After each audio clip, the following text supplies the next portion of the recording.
سلام بچه، اسم من صالحه و اسم منم امینه داخل این ویدیو قراره با هم بدوار بازی کنیم و خودمون رو معرفی کنیم. بریم سراغ ویدیو.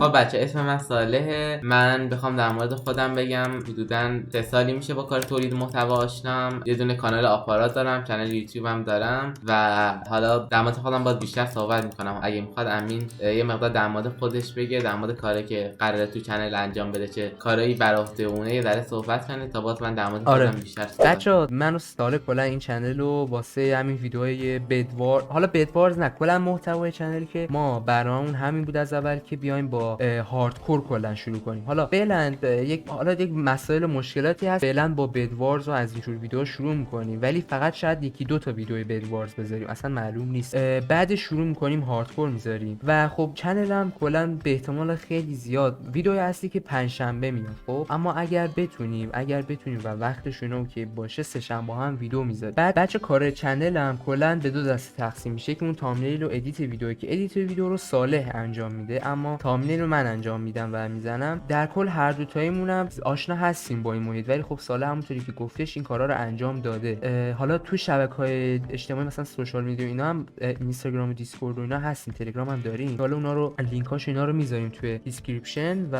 همین دیگه. این کلیت چنل.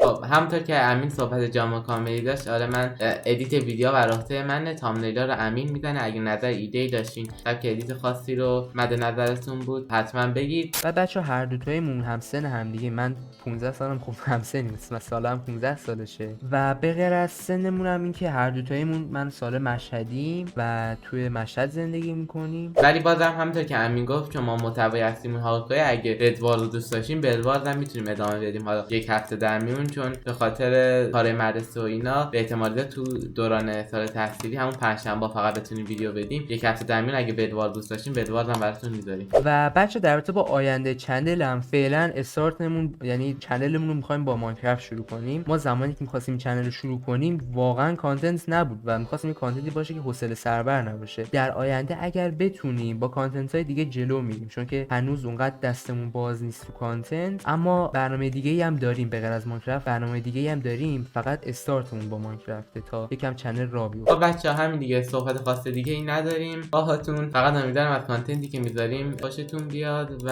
همین دیگه. فعلا تا ویدیو دیگه، خدافظ بچه‌ها. خدافظ.